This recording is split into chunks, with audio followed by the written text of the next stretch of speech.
Today I'm going to show you what I think is the easiest way to draw graffiti lettering. I like to break things down into easy to follow processes, and this is the exact method that I use to make my own graffiti lettering. And I hope you'll enjoy it as much as I enjoyed making it. If we haven't met yet, I'm Rashonda and I'm the creator of this YouTube channel, as well as the artbyro.com website, where you can find even more art and drawing tutorials. So if you're ready to head on over to the art studio and get started, let's go. All right, so let's look at how we can break down an individual letter into some basic guidelines, break it down into shapes, and make it easier to draw a nice letter that's a little bit interesting, not quite as boring as just like a bubble letter or a black letter. So say we wanted to draw this letter Y. I'm going to do mine on an artist trading card. I love doing my individual letters on artist trading cards. I do a lot of my drawings on artist trading cards. So that's what I'm going to do today, but you can do it on any piece of paper. This bigger paper is a piece of cardstock. But let's look at how to break this down, and then later in the video we'll work on doing a whole word, how to use the same process for an entire word. So we have our letter Y. This is my, so you can see the size of it here. It's the same size as like a Yu-Gi-Oh card or a Pokemon card or a baseball card. So what I'm going to do is draw my card, or draw my letter on my card. So you have whatever your area is that you're restricted to. And what you want to do is start by just doing your single line or like an individual line drawing. So this is going to angle down this way, come across. This is going to be a little bit higher. It's going to come down, come across. This is going to come across here like that. So we're just getting the basic flow of the letter, I guess you would say. Thinking about those angles, how everything's going to go, what's going to make it more interesting. So by extending this higher than this side, it's going to make it just a little bit more interesting. But then when we bring this down and curve it, that'll make it a little bit more interesting. Bringing this past, extending it past this line will make it more interesting. Curving this up and around will make it more interesting. And then from here, we're going to add the thickness of the letter. So when we do this, we want to think about what kind of shapes the letter has. So we want to look at this as one connected shape, and that's how we're going to draw it here. So we're going to have this coming around up here, and then it's going to get bigger at the bottom. This is going to come down here on this side, and again, get bigger at the bottom. And we don't even have to worry about these little notches and all that just yet. Let's just think about these basic shapes. So this comes down here like that. This line comes across, so we want to look at this as one shape. So this is going to come around here, and let everything go straight through. So draw it through all your other lines. And I want this to be a little bit thinner. I'll clean it up a little bit so you can see. Usually I don't erase too much as I'm drawing because I can do it after I ink the drawing. So that comes around like that. And then we're going to do the same thing over here. We're going to break this down into its own individual shape. So this is going to come up here, come across. It's a little bit wider at the top.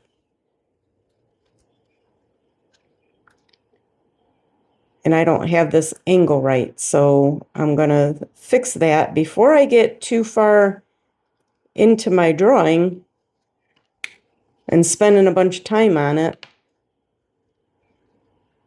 I want to get it right. So right now it kind of looks like a number 4.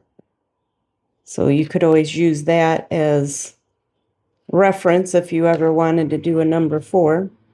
It's kind of a cool looking 4. And then again, we don't need to worry about all the little extra pieces and those little notches. And then again here, this shape is going to come across here.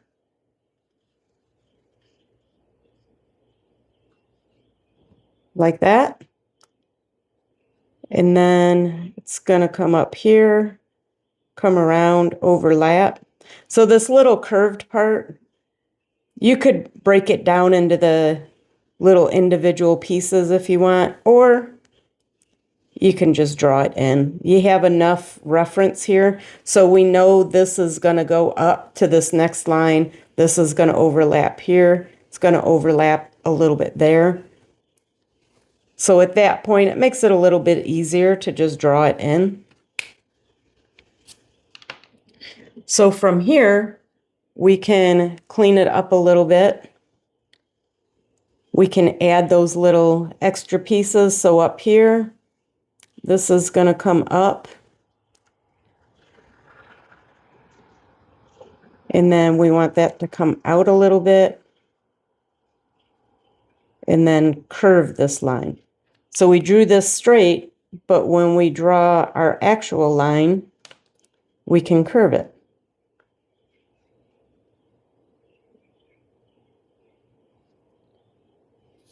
Same thing over here.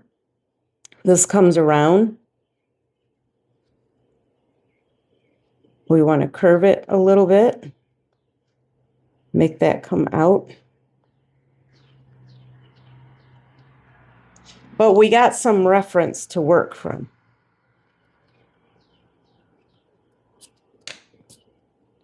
And you want to make sure you draw very lightly so you can erase. So now this, and you can play around with this as much as you feel like you need to. You can keep changing it up, trying to make it look a little bit more interesting, a little bit at a time. I'm going to curve this around a little bit more. Bring this down. And then from here, we can bring this piece down. Again, that little detail will make it look just a little bit more interesting.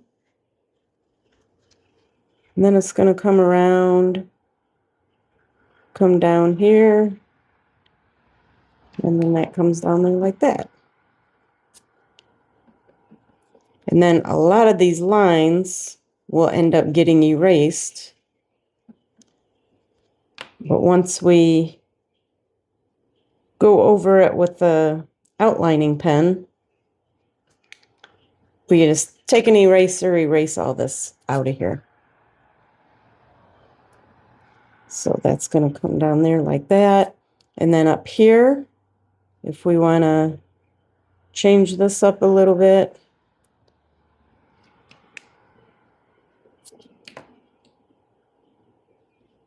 bring this down.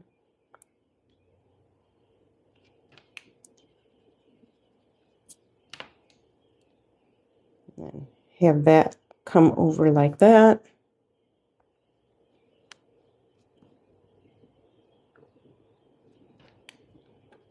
And then you can also decide what corners you want to be curved.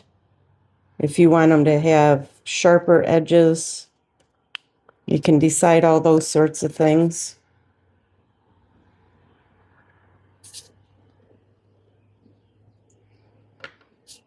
So that's just an easier way to break things down, make it not so overwhelming when you're looking at it and trying to figure out how everything goes trying to get all the shapes right.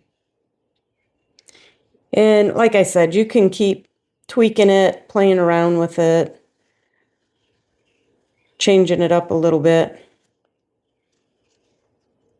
So the next thing would be to do our outline, and we can do that next.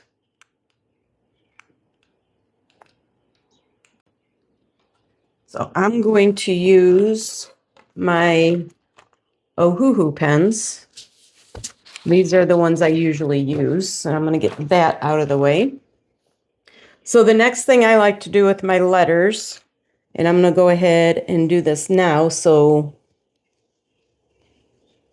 we can see this letter a little bit better. You just go right over top of your pencil lines.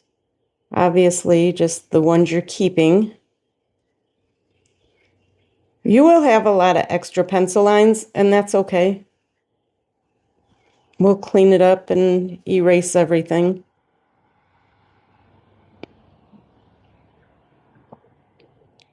So just trace right over top of it. Try to make your lines as straight and smooth as possible.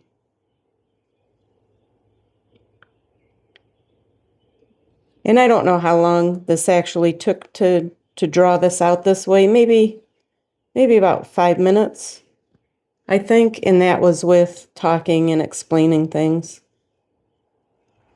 And then from here, of course, you can thicken up the outline. You could add some shadows. But then what I do is just take this big eraser and just go right over top of everything. Clean all these extra lines out of here.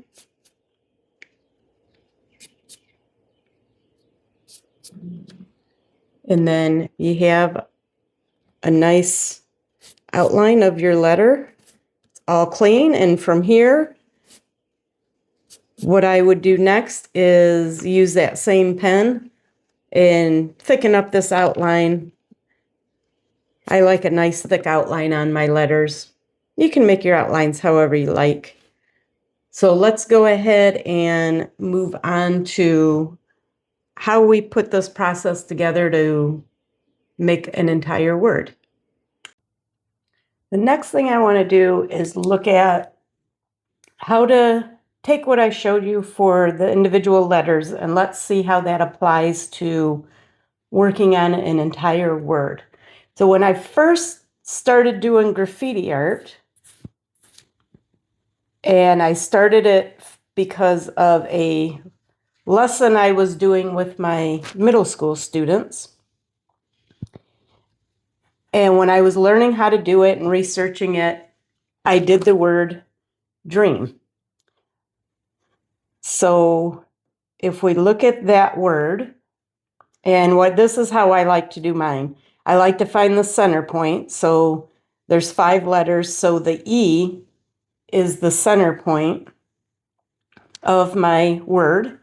So what I do is I'll draw a little guide of how I want my letters to flow. So for example, if I want them to kind of curve down here, and then I lay them out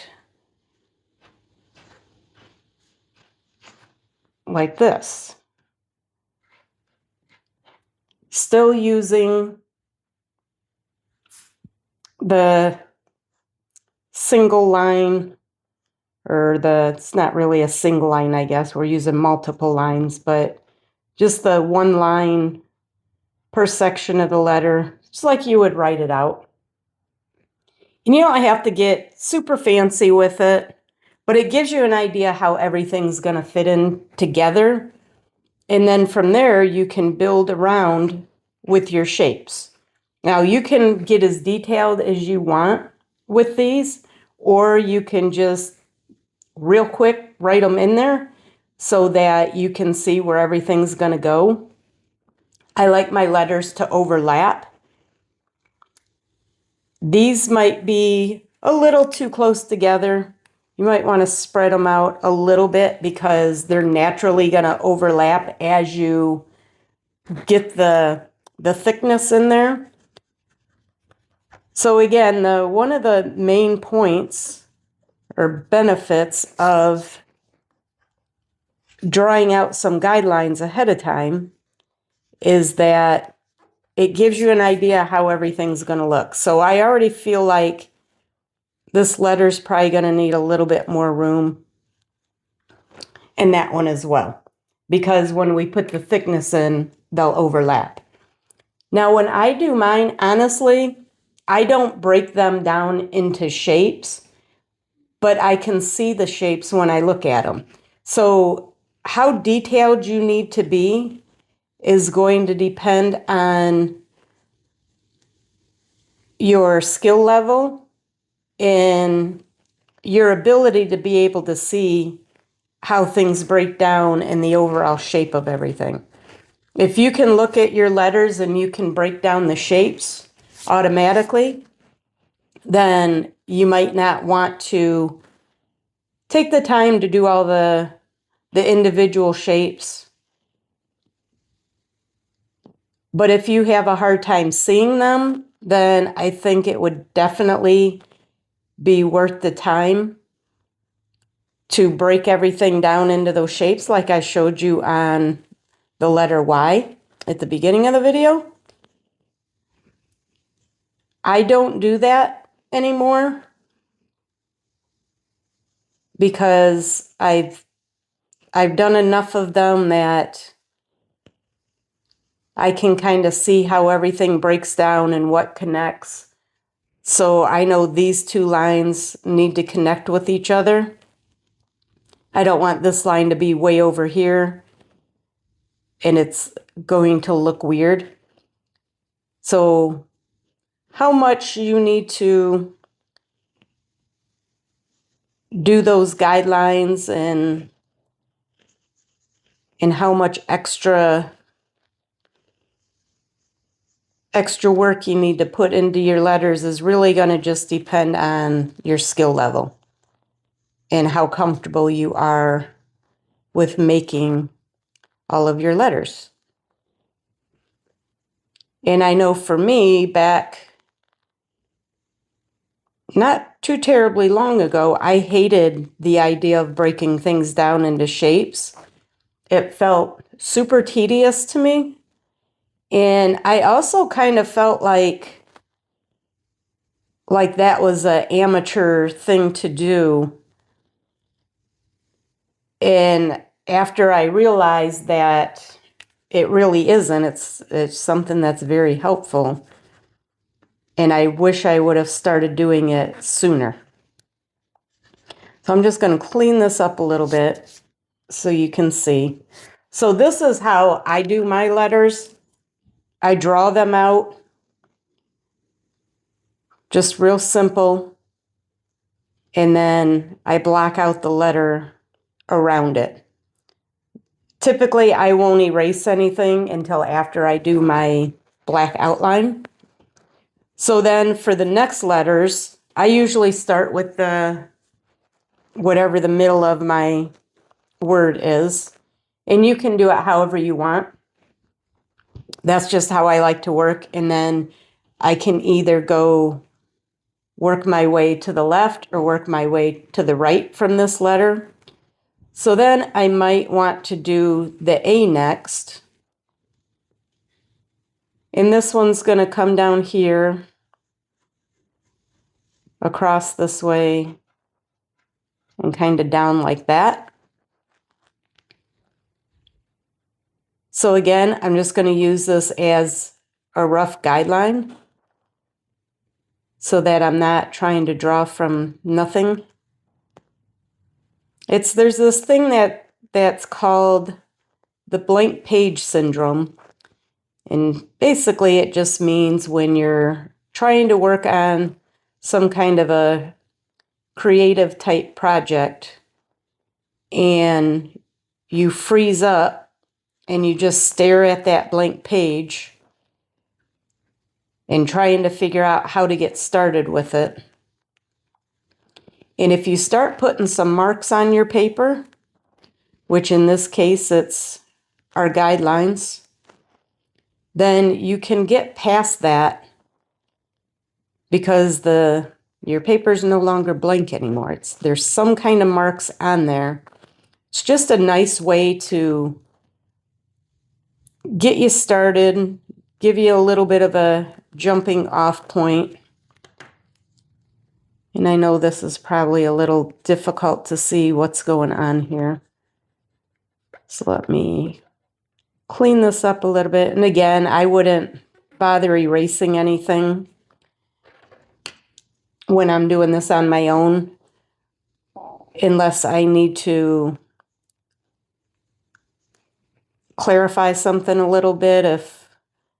If I'm having a hard time seeing what's going on, I might, but for the most part, I can see where everything's going.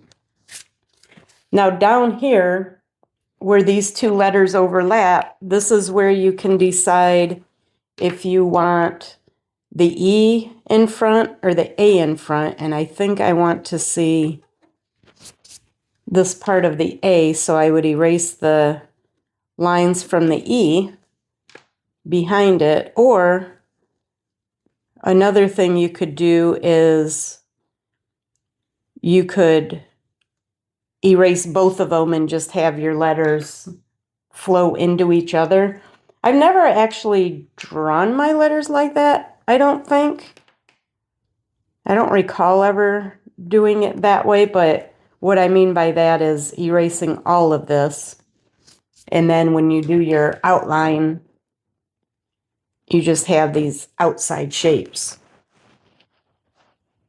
I think it's interesting. I don't know why I've never tried doing it that way, but I do think it's kind of interesting to do it that way.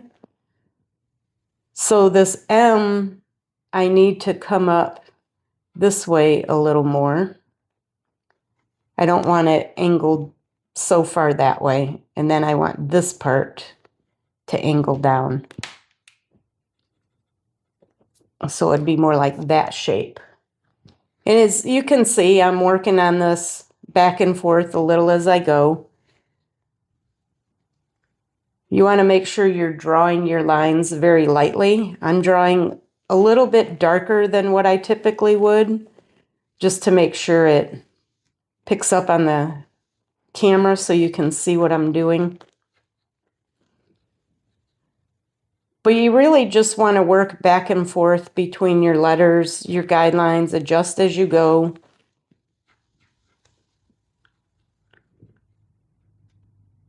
Don't feel like you got a solid commitment to any of these pencil lines, right? That's why we're doing this in pencil and not marker. I noticed a lot of the graffiti videos that show you how to do the letters, a lot of them, they're just drawing straight out with a marker. And for me, I really can't do that, but this isn't something I do all the time either. It's a style that I enjoy. As I mentioned earlier, I started doing it when I was researching for a lesson for my 8th grade students. And I really enjoyed it. I didn't expect to enjoy it as much as I did, but I really did. And I've been doing it ever since. And not as much as I used to. Sometimes we don't have time to do everything that we want to do in life. So you can start to see how these letters are going to come together. Again, I could overlap these or I could leave that out. Whatever you do, you would want to do it all the way through with all of them.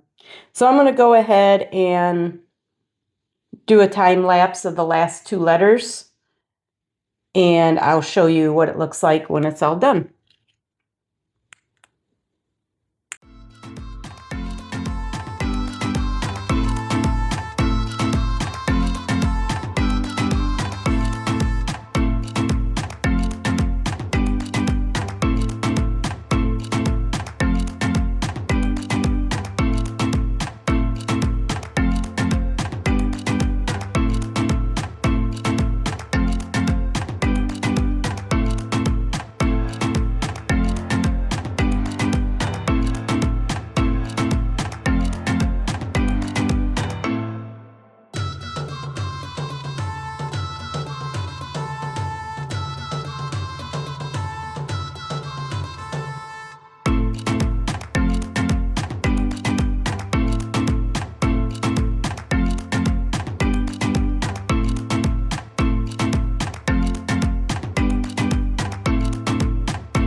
Right, so you can see the finished word here.